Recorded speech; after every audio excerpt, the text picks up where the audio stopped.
things in life sometimes are not all about performance. There's other things that are more important. How the OCD was a problem at times. In terms of performance, it's a good thing. But in a society, and even the sport psychologist, he was trying to brainwash me. Stop saying you're afraid. You're not afraid. You're excited. Excited doesn't really apply here. I'm afraid.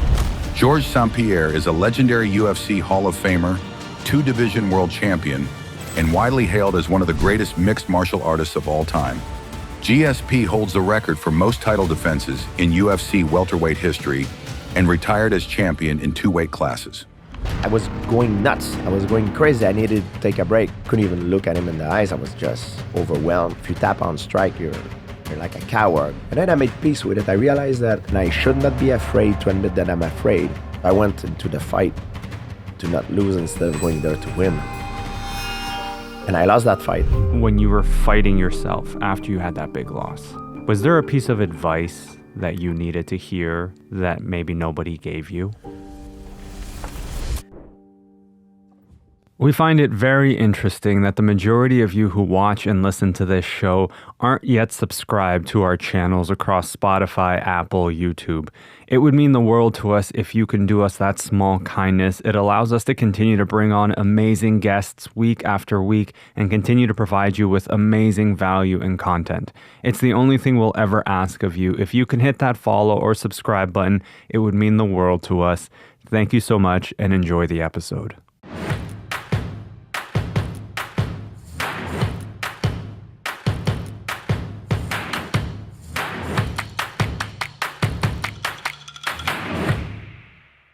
George, I'm really excited to have this conversation with you, my friend.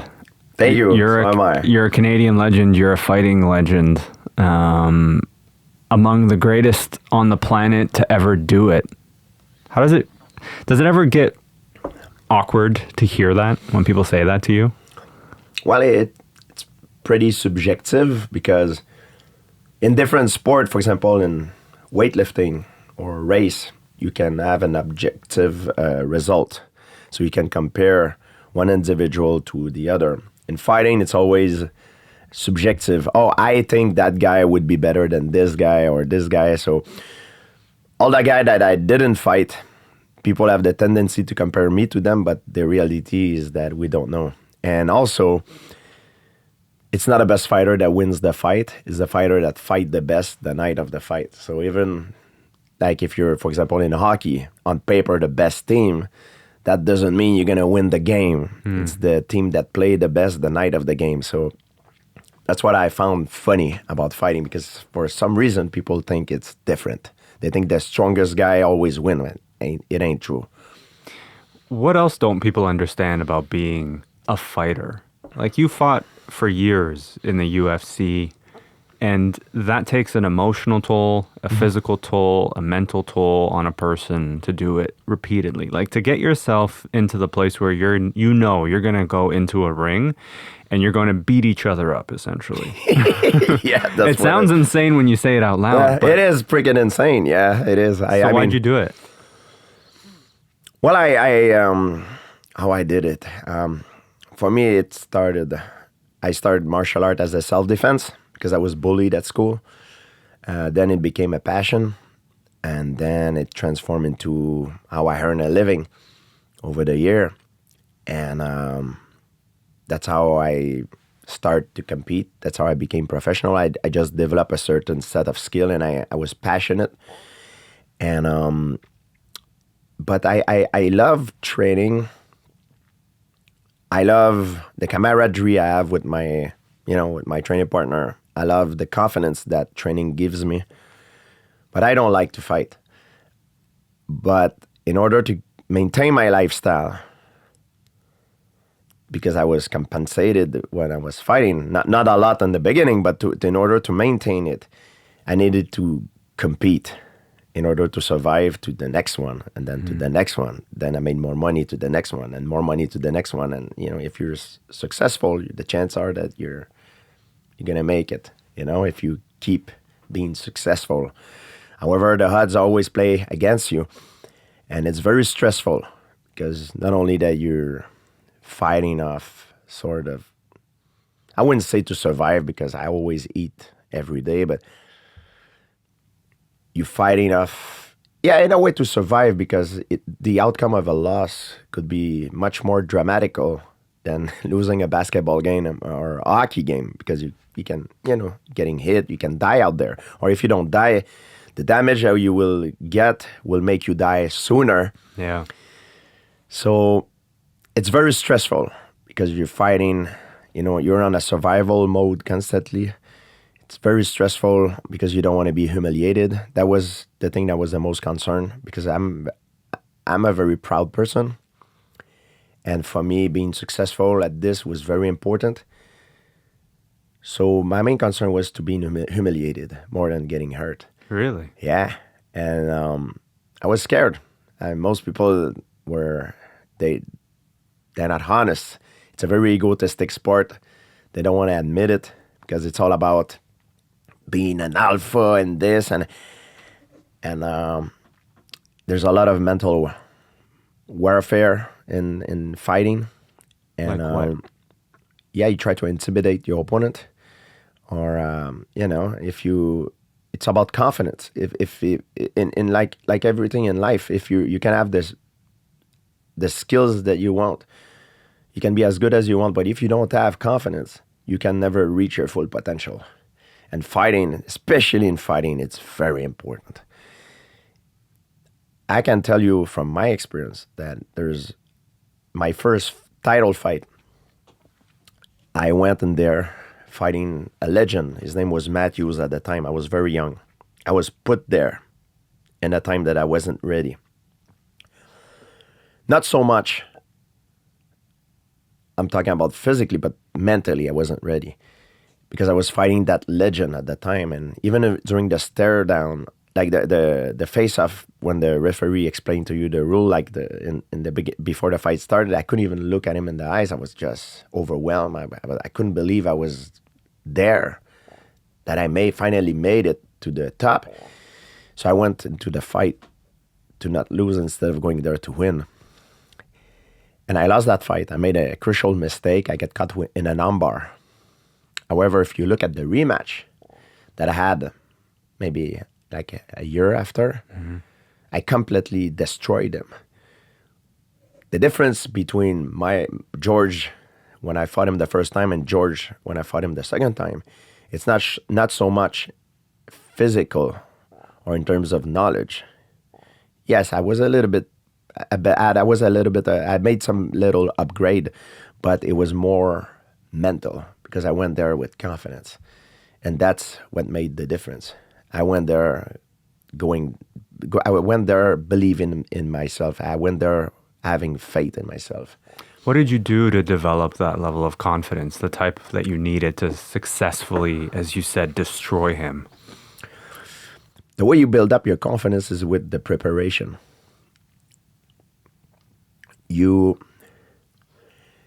There's a cliche, I train really hard, you work hard. It's good to work hard, but work smart.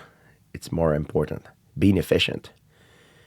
And if you know deep down inside that you have done everything that you can to be at your optimal form in terms of preparation, you can go out there with confidence. And confidence, remember, is not the absence of fear.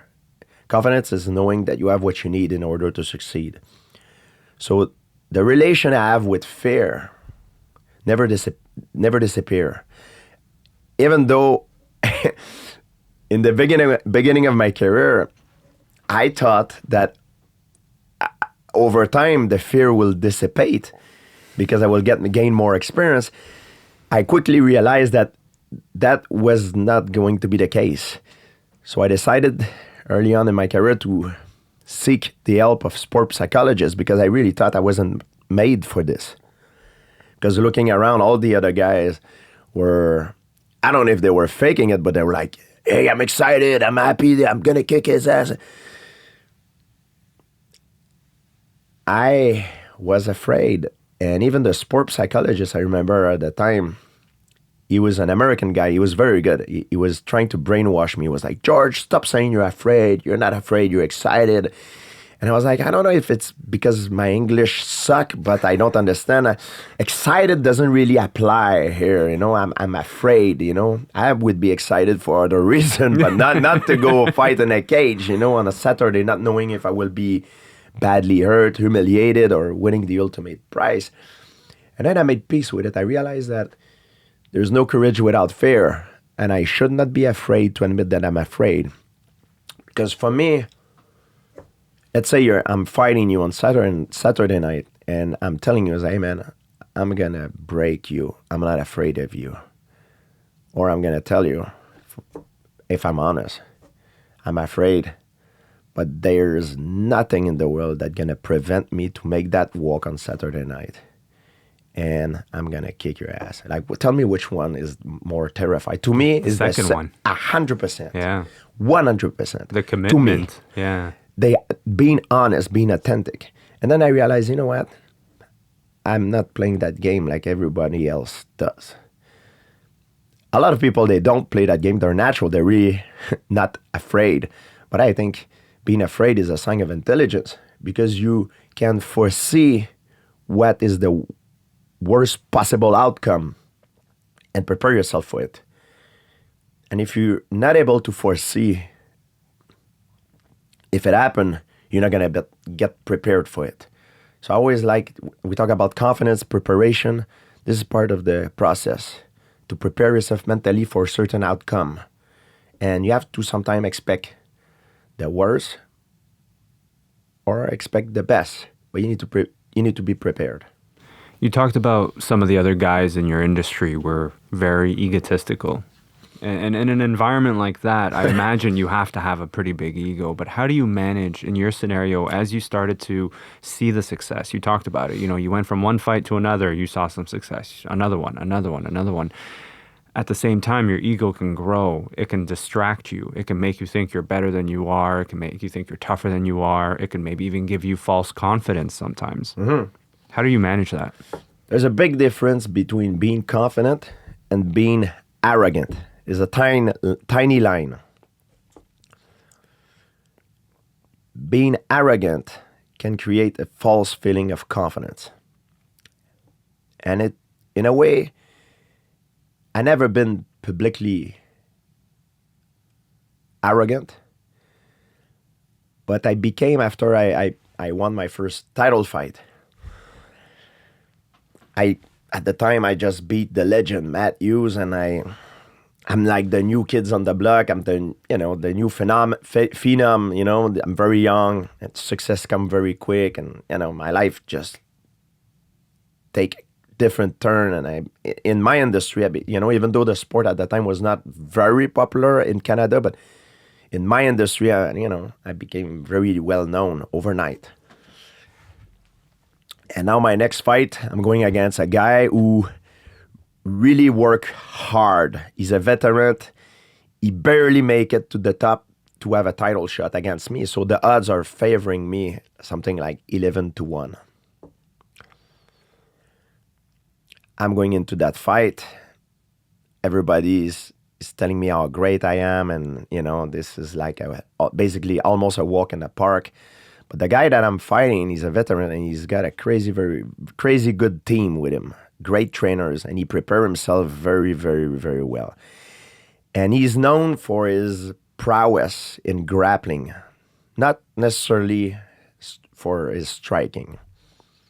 He's very dangerous on the ground, with submission, arm bars, chokes, stuff like that. But he's not very known to be a good striker. I'm known to be very good everywhere, to be very well-rounded. So I train, I prepare myself, but I felt like before every fight, I always have a hard time sleeping. Even the week leading up to a fight, I have a very hard time. It's like I make up so many scenarios in my mind, like I explained to you earlier, of the best and worst scenario that could happen, and, you know, how I would react, and I prepare myself always. But for that fight, for some reason, I'm not haunted by those worst scenario that sometimes can pop up in your head. I'm not hunted. It doesn't. I'm afraid, but I'm not that afraid. I'm actually sleeping very well the night of the night before, and also the week leading up to the fight, which is something very, very uncommon for me because I always have a hard time because of sleeping because of the stress. And when I fight him, the fight start. He catch me with something I never expected. He beat me with striking, and he's not known for it. Like I was expecting him, like I would say I deserved to lose that fight because I was expecting him to use his grappling to. He surprised you. He surprised me. He prepared. I had a false feeling of confidence because I thought I knew what he was trying to get me with, but I was wrong. Fighting is not who's the toughest. It's a game of chess, and he attacked me with something I don't see coming. He hit me with a punch right behind the ears, and I lose my equilibrium. And then I made the stupidest mistake a fighter can do. My ego take over, and I become emotional. So I try to give it back to him right away because I never got rocked before. It's my first time I get dizzy. And then because I'm not, when you're dizzy, you're not accurate. Then I get hit by a couple of other punch. I fall on my back, and now I don't even know where the ground is, the sky is. Like I'm completely disoriented. So I'm forced to tap. And there's a big cliche in fighting: you never tap on strike. You tap on submission. If you tap on strike, you're like a coward, And I know that I'm gone. So I'm thinking, I'm like, things happen very fast in my mind. And I'm like, man, I'm going to save myself for another day. I'm out. Today, you're the better man. And I know I lost when I reached that point because I'm getting punched. He's on top of me, and I'm dizzy. I know I cannot recover from it. So I tap. The referee stopped the fight, and I realized the mistake I made.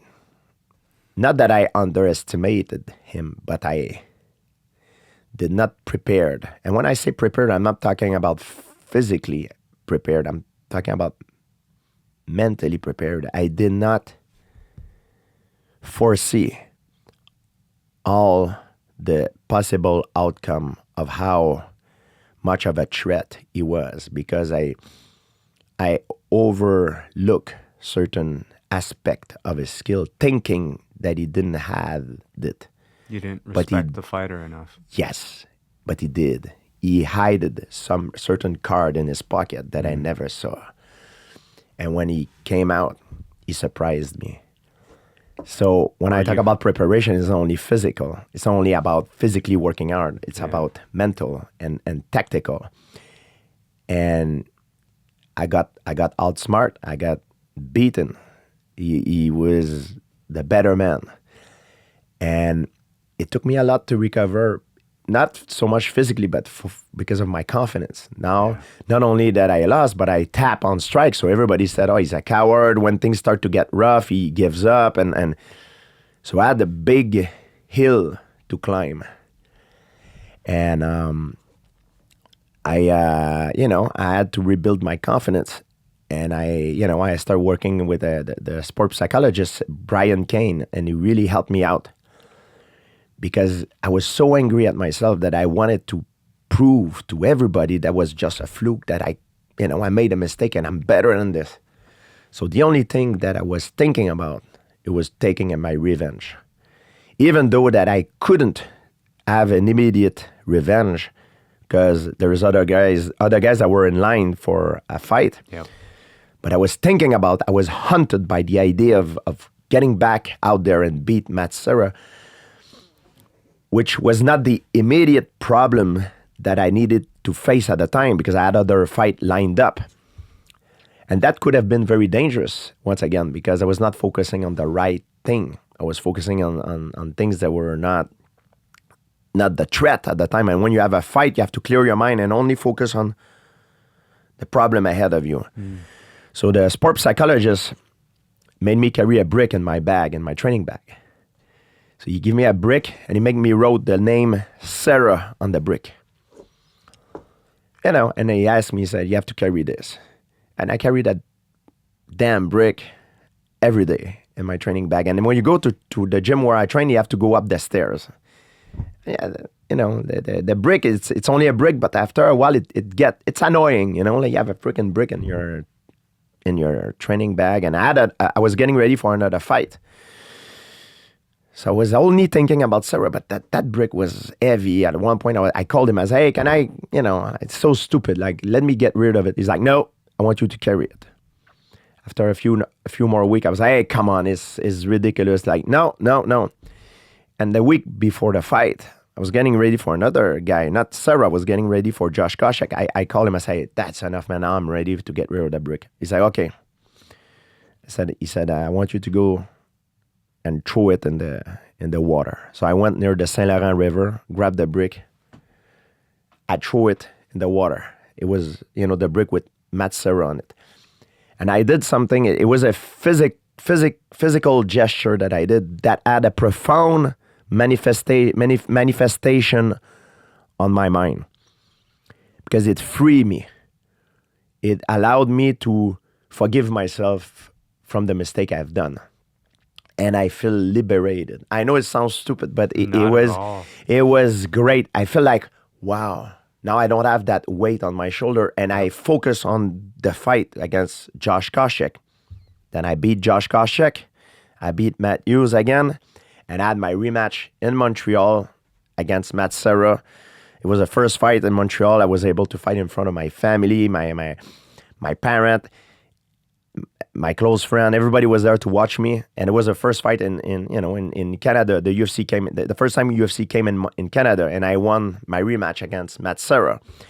The whole thing played out perfectly, but if I would not have done that brick thing, maybe I would have got myself in trouble again. Yeah, he would have been in your head the whole time. You would have been stuck. He was hunting me. Yeah. You know, the idea of I couldn't forgive myself. I was like, man, I need to prove everybody that I'm better than this. Like, I was focusing on the wrong thing. You know, you talked a lot about the mental preparation. You have to be mentally healthy, despite how physically ready you might be. You have to be mentally alert, resilient, aware. There was a point in your career where you stepped away from the UFC. Mm-hmm. You said, I'm not doing this anymore. Mm-hmm. Why? It's really hard to explain. At that time, I had like certain personal problem, but also to be champion for so long. I know from an outside point of view, it's hard to understand, but from my point of view, when you're in it, sometimes you feel like it's sort of a claustrophobic feeling. Because when you're the champion, you're the target. Everybody wants what you have. And it's not personal, but it gets personal in your head. It's hard because it's fighting and people will attack you constantly. Like attack you every day. You have someone saying something bad about you, saying he's gonna do this or you this, that. So whether you want it or not, it's very hard. You know, I was very good since a very young age because I was bullied to make a shield around myself, and things that people say doesn't get to me. I developed that skill very young. I think that's one of the things that helped me to stay champion that long. But after a while, I couldn't do it because it was like getting through the shield. It was getting to me. I just needed a break, and I never had a chance to take a break because I'm obsessive-compulsive by nature a little bit. You've talked about that too, openly. Yeah, and for me, being champion was very important. Everything I was doing was oriented towards being the best fighter in the world. That was my obsession. It was more than wanting something. It was an obsession for me. I was thinking about it every single time. When I knew I had a fight, I was like focusing on that. Like when I was driving my car, before I go to bed, when I wake up, like every single time, it was an obsession. And I just couldn't, I was going nuts. I was going crazy. I needed to take a break. And I'm glad I did. And I should have done it even earlier. I think I would have, if I would have done it earlier, maybe I would have, because on top of it, I was fighting. There was a lot of guys that were taking performance-enhancing drug, and I was fighting against it publicly, and I was angry because the organization at that time didn't do anything. After that, they hire USADA, and I'm glad things changed, but it was a freak show. It was completely insane. Like we're in a sport that... You can hurt someone. Yeah, it's a hurt business, but the outcome of a fight could dramatically change the life of an individual. I'm not talking about money. I'm talking about, physically, the health, because it's dangerous. It's not like winning or losing a basketball game, or it's at fighting. Yeah. You can have serious damage. So I felt like I had the whole system against me, and I was champion. And every time I finished a fight, it was another guy coming out, and then another guy. So I felt like I just couldn't breathe anymore. That's the best way I could describe it. So I step away, and also have other passion in life. And I think for an athlete, it's important to have other passion. Having things that you have interest in that has nothing to do with what is your profession. Like I love paleontology, dinosaurs. Paleontology is the study of instinct organism. Mm-hmm. So during my break, I was able to go on different sites all around the world with cool. Paleontologists, microbiologists, and I even filmed the pilot of a show called Boneyard, and I had a great time. It was fun. I'm glad I did it, and I don't regret it. And then after a few years, UFC started testing athletes for performance-enhancing drug, and I always felt like I wanted to do more. Like I knew I didn't retire. It was just for me a break. I needed a break, and that's why I came back after. Yeah. But I wanted to do something different. So I fought in the welterweight division all my career, so I wanted to do something different. One of the critics that I had was that I never, because I was cleaning up my division at the time, the older generation, the present generation, and the next generation, but the critic was like, I never went up a weight class fighting guys that are heavier. So I wanted to do it. Yeah. Not only for the other people, but for myself, to challenge myself. So that's why when I came back, I wanted to do something different. So I fought guys that were heavier in a different weight class, and I became world champion at the Madison Square Garden in 2017. Wow. Yeah. There's going to be a lot of men, young men in particular, who look up to you, who maybe want to be a fighter one day. And they see some of those other athletes, they see the ego, the macho man, but you're here sitting talking about the importance of mental resiliency, talking to a sports psychologist. Mental health is clearly important. Mm-hmm. What would you say to those young athletes out there about mental health, particularly for men? Because we already struggle with talking about it. Mm-hmm. What would you say to them?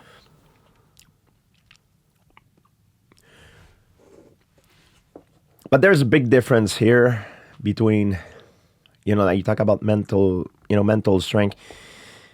One thing I never did is to victimize myself. I mean, I said I never did. It's not true. I've done it in a very young age. I was looking in the mirror when I was young, and I didn't like what I saw. I was always complaining about, I want this. I grew up humble. I didn't have a lot of money growing up. But I want this. I got bullied at school. This, my things were not going well at that time at school. Things were not well at home. My father was drinking, and I wanted things to change. I didn't like what I saw in the mirror, but I sort of fall in love with what I could become. But I was complaining. I was victimized, which is the wrong thing to do, I believe. What's the right thing to do in your mind? The right thing to do is, if you want to change thing, you want to change your environment, start from the inside. That's what I realized.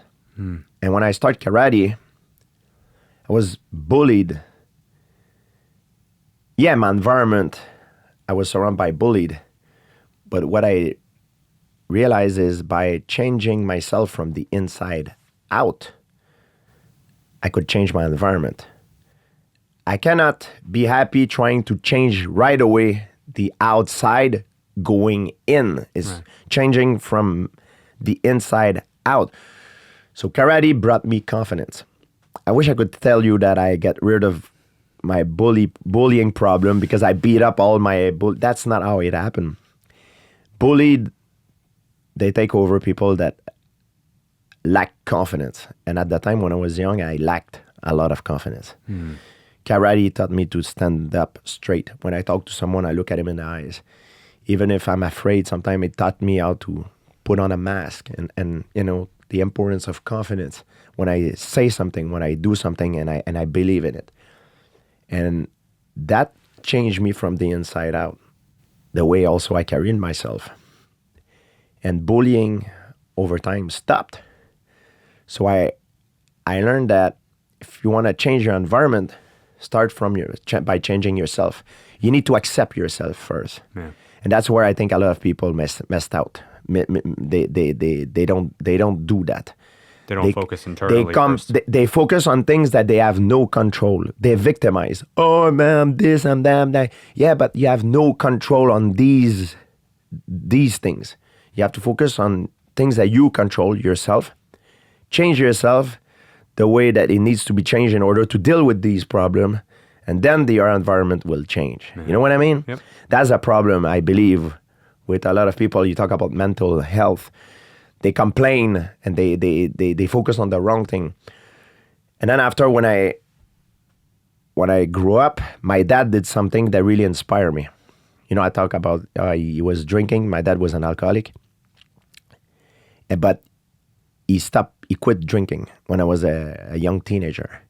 And I saw how hard it is to quit drinking for someone who's an alcoholic. And not only that he quit drinking, after a few years, he joined an anonymous Alcoholic Anonymous. Yeah. And not only that he quit drinking, and I didn't realize how hard it was at the time, but I saw he was like struggling, and you know, like you have a short temper when you do that because you have the thirst. You have to constantly fight the thirst. And my message to the people who are watching is that if you have an alcohol problem, it's never too late to make the right choice. My dad did, and the impact that you can have on your family, it's huge because it re-solidified my family together because my family was falling apart. And when my dad did that sacrifice, it bound us back together. And not only that he quit drinking, he also started mentoring other people that want to quit drinking after a few years. And I remember the phone was ringing at night sometime. It was a person that needed help, and he said, "Hey, don't move, I'm coming." And I thought it was, now that I realize, I thought it was awesome what he did, you know, and it really inspired me, you know, because he was working really hard and you know, to fight the thirst on top of it, it was tough. You know, we didn't have a lot of money, and you talk about mental strength, you know, all that. I had a good model to look up to, and I think that's something that really helped me. Yeah. To, you know, so I can mold myself like my dad, to become like my dad, to be strong, you know. So I was very lucky to have a good model like my dad. Absolutely. You know, things were not nice in the beginning, but they became better, and I'm glad. You know, it helped me a lot. It's incredible what a powerful father, it's incredible how a father can influence a son in so many positive ways. Yeah. And the impact that he has on you, and just even the way you tell the story right now. Like, I could see it in your eyes as you're talking. Like, the inspiration and that modeling still exists today. You talked about the OCD fueling you, but you've also talked openly about how the OCD was a problem at times. Mm-hmm. Tell me about that. I ain't never been diagnosed by a psychologist, but I really believe that I have obsessive-compulsive disorder trait. When I drill technique and will never stop until I'm able to succeed and perfectly do the move, even if it takes my entire evening. That's one of the things that it really helped me as an athlete in my career, because I was completely obsessed about doing things right. And my coaches, John Danaher, in jiu-jitsu, he's like that. He's an OCD too. He's even probably crazier than I am. So we put us in a room. Sometimes we can spend all night drilling a technique until we have it. Like, we're going to do it 1,000 times. It's crazy. Because I cannot go home knowing that I didn't succeed. I didn't complete my training the way I should have done, because it affect my confidence. And confidence, like I said, it's the most important thing. So being an obsessive-compulsive for an athlete in terms of performance is a good thing. But in a society, sometimes it's not the greatest. It's not. No, it's not the greatest thing. And because things in life sometimes are not all about performance. Things are about like there's other things that are more important. And one thing that really helped me, made peace with it, is during COVID. I always been very curious about consciousness. What is consciousness? Because we all have dreams, and sometimes we remember our dreams, and sometimes people have theorized that, this reality might be real, or some might think, it's not real, and our dream could be the reality. Or so what this all mean? The religious people will say that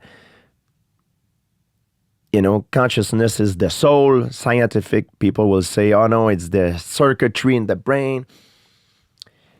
And I read a lot about psychedelic. I never did drug. I've tried marijuana when I was young. I've drank alcohol, but I never done any drugs, And when I was competing, I was fighting against performance-enhancing drugs. So I never, did any drug. But I always wanted to try ayahuasca. Because I read a lot about it. And I know it's used a lot to fight addiction. Yep. There's very cool stuff and studied about it that could have a profound positive effect on certain addiction. Have you done it? Yes. So during COVID, I've tried it. I cannot tell you when and exactly where, but it was during COVID. And it really helped me to learn how to let go. If you talk to all the people that are in my close circle, all of them will tell you that it has a very positive effect on me. I've done it once, and I only want to do it once because I love my brain, and it's still a drug. They call it medicine, but it's still a psychedelic, very strong. Yep. But it really helped me. It really helped me to change myself to be I'm obsessive-compulsive. Everything I do, I want to be the best, and I'm very highly competitive, and everything should be sharp, and because sometimes you have to accept that you don't control everything, and you cannot be in control of everything. So to let go. Yeah. And for me, it helped me a lot for that, to learn how to let go. Amazing. Yeah. What an incredible place to be in when you finally get to that place. I would almost say it's the same feeling that your father probably has now, knowing that addiction no longer has control over him. And in your scenario, the OCD no longer controls you. You decide how you want to show up. I still have to fight it. It's a daily battle. But I'm more aware of the bad consequence that it could have if I don't let go, sort of. It helps me make the right choice. Yeah. It's very hard to explain. And when you do this, I'm sure it's different from every person. Yeah. But for me, it was great. It's a drug, but it's not a recreative drug. It's not a drug like you're gonna take to have fun, you know. And I remember I've tried marijuana when I was in, you know, a long time ago at school at the time, and I never liked it because it makes me paranoid. For me, it didn't work well. It's not a pleasant experience. I like alcohol, you know, when I party, I drink alcohol, but I never been attracted by doing drugs. It's not my thing. But when I did that, it's not fun, but the fun is the positive effect that you have from it. You can learn about yourself. And I don't regret doing it. I'm actually very happy I've done it. It was on my bucket list.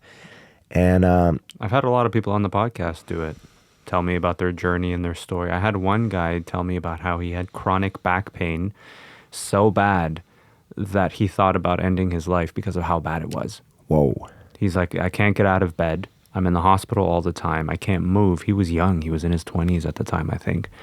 And he started researching ayahuasca and just decided, he's like, I'm going to spend whatever money I have left. I'm going to fly down to Costa Rica. I can't move my back, but I'm going to go into the jungle and I'm going to try and figure this out. And he did it, and he's never had back pain since. No way. Wow. It's an incredible story. So it has also a physical effect. I mean, in his scenario, it does. I've never done it. Yeah. I've been very curious about it, and I've been learning more about it. But in his specific case, it's become life-changing. Now he's running 20, 25, 30-kilometer races. Wow. Yeah, incredible story. For me, things that I can tell you, it was a long... When I've done it, it lasts maybe 4 or 5 hours. Yeah.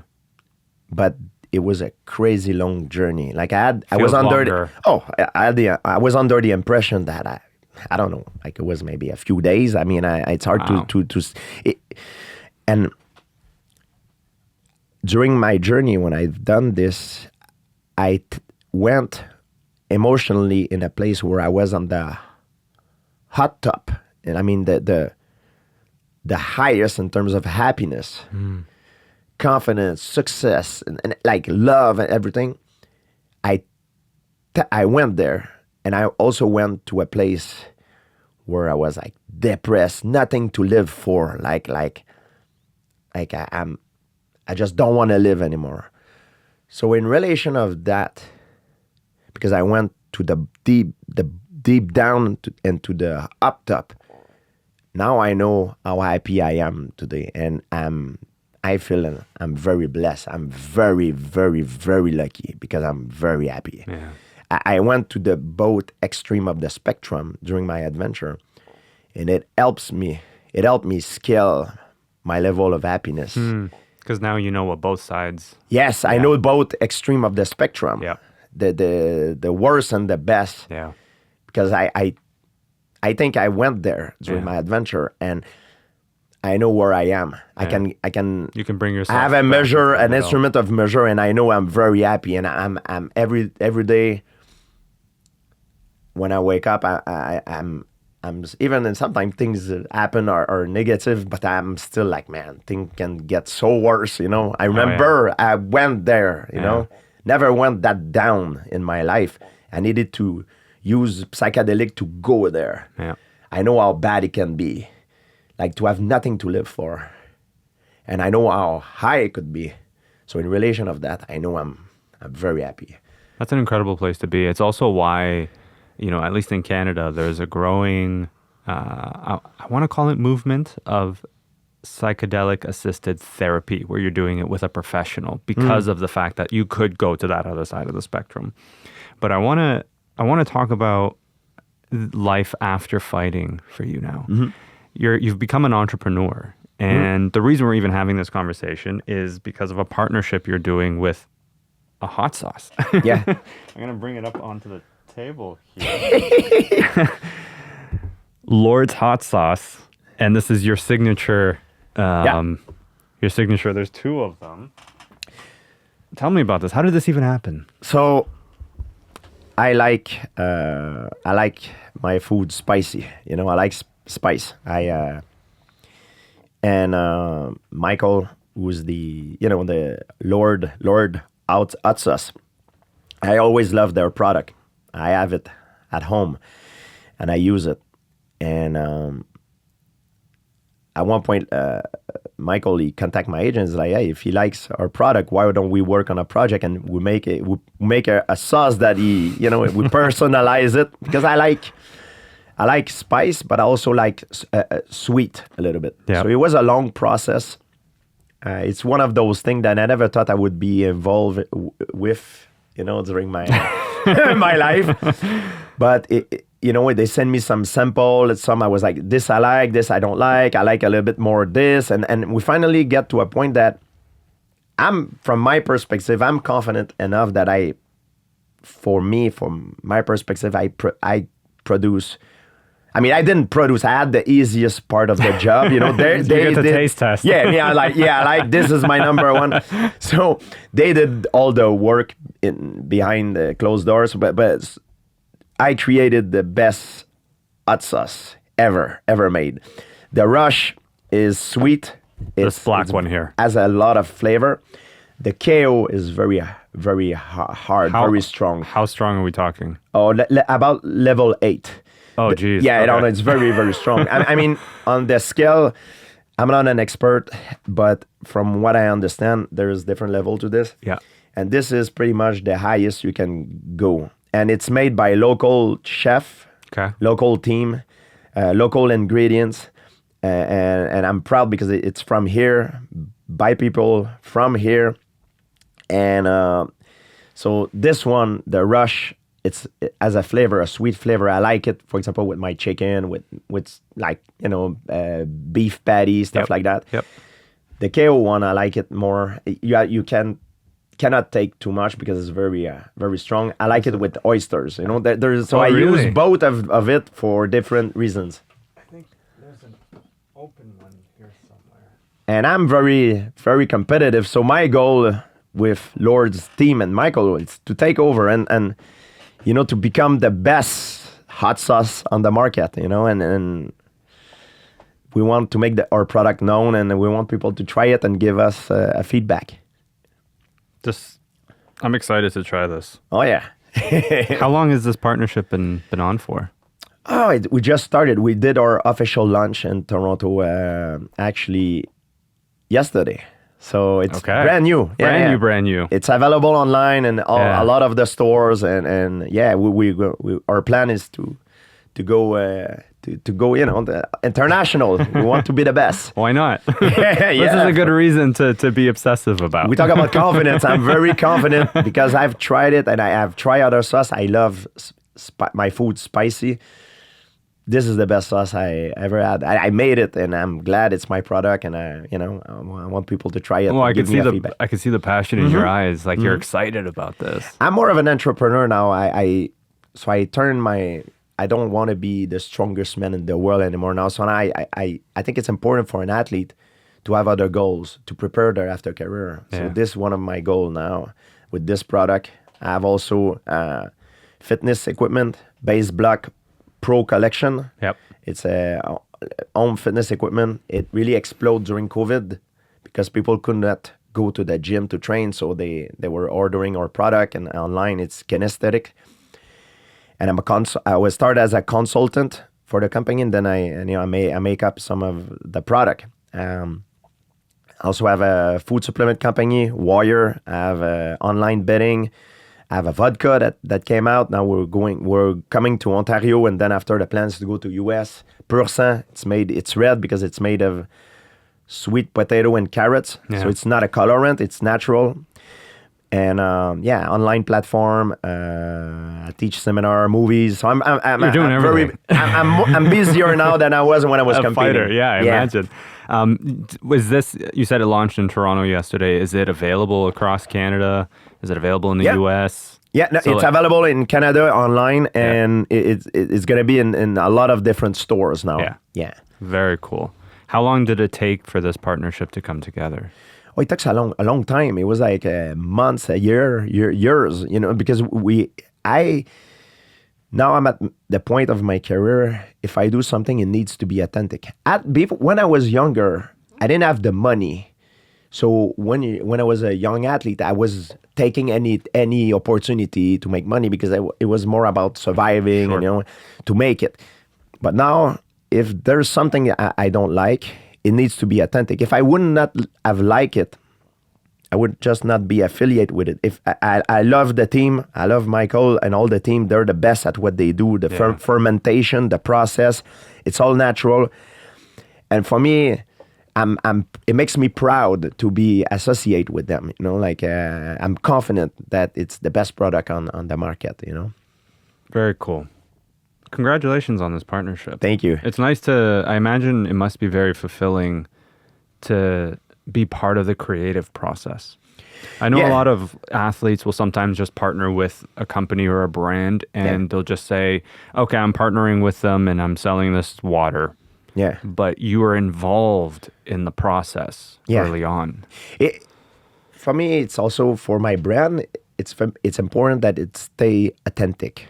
I always been authentic through all my career. And I think for the longevity of your brand, it's better when you're authentic. Otherwise, you can have some opportunity. They call it money grab. Oh, you do this, you do that.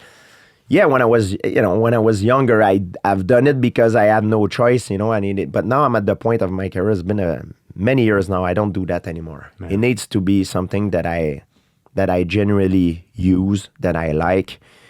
Otherwise, I just simply not gonna work, you know, because it's gonna doesn't fit for you. It would deteriorate my brand. It's not authentic. It takes an entire life to build up a brand, very quickly, but it takes a second to destroy it. Same thing like a reputation, and a brand. And when I talk about authenticity, I'm not saying be nice, because if I take, for example, Conor McGregor. Conor McGregor is someone that like to trash talk. He's good at it. I mean, like it or hate it, that's his brand. It's great. He has a proper 12 whiskey that fits him well. That's his brand. But now I feel, especially in mixed martial art, we're in an era now that everybody try to mold themselves to him. But for him, it was authentic. It works because it is who he is. He's good at it, and he's very charismatic. But if you're not authentic, it will show, and it's not gonna work. I never been a trash talker. I was gonna say it's not your style. Yeah, it's not that I'm nicer than anybody, but because I think it's fun to add some spice into the promotion of a fight when two guys said thing to each other because. The way you promote a fight or an event, it's with emotion. If there is no emotion, you cannot attract a different public. Yeah, you will attract the people that know the sport. Oh, this his set of skill against his set of skill. It's interesting. I want to see what's going to happen. But most people who go see a fight, they go see a fight because, oh, he said this or he did that. So the emotion is the thing that promotes and makes people tune in. But the result of the fight is not won by emotion. It's won by little mundane things that you do every day that adds up and over time makes the difference, you know? So I gotta ask you, George, you know, the time when you were fighting yourself after you had that big loss, was there a piece of advice that you needed to hear that maybe nobody gave you? If you can go back and say something to a young George, what would you say? I think I would tell myself, just try to focus more on the present. Don't be too worried about the future. And learn how to forgive yourself from the mistake of the past and try to enjoy the process. So I felt sometimes I did not enjoy the process because I was too stressed, too scared. And it's a little bit of regret. I have a little bit of regret from that. But in the meantime, maybe because of that stress and that fear, it helps me perform better because I learn how to tame it. Maybe if I would not have been that stress or that fear, maybe I would have more fun, maybe a more pleasant experience, but I would not have performed as well. And at the end of it, in this sport, because you can say I play basketball, I play football, but you don't play fighting. In this sport especially, that's the result that matters. And my number one priority going into a fight, it's not to win. It's my security, my health. Then after, I would say my second priority is to win. And my third one, if I can, is to give the fan a good show. That's where the heart part of mixed martial art comes, because it's an expression of yourself. And your goal, one of your goal after safety and winning, is to be able to showcase a technique for the audience, to do something that is beautiful to the eyes of yourself, from your perspective, but to the audience, because it's still entertainment. George, thank you so much for your time, my friend. Thank you very much for having me. This was a pleasure. I could listen to you talk for another hour, but this is so insightful just to hear how you went through the challenges that you had to overcome, both externally, but more specifically, the internal challenges, the roadblocks, the walls that you had to overcome to continue to move forward. I think there's a lot of lessons in here. I think there's a lot of people that are going to listen and watch this and say to themselves, I could take these little lessons and apply them in my life. Doesn't matter if you're a fighter or not a fighter, you work for a corporate job, doesn't matter. There's lessons in here. So I'm grateful to you for sharing your time with me. You're a legend. And I appreciate Lord here for making these hot sauce, Lord's hot sauce. Be careful with this one. This one, this one a little bit. I'll start with the other one first. Yeah, it's better to level up. Yeah. I appreciate you. Thank you so much, my friend. Thank you very much. I appreciate it. Thank you so much, everybody.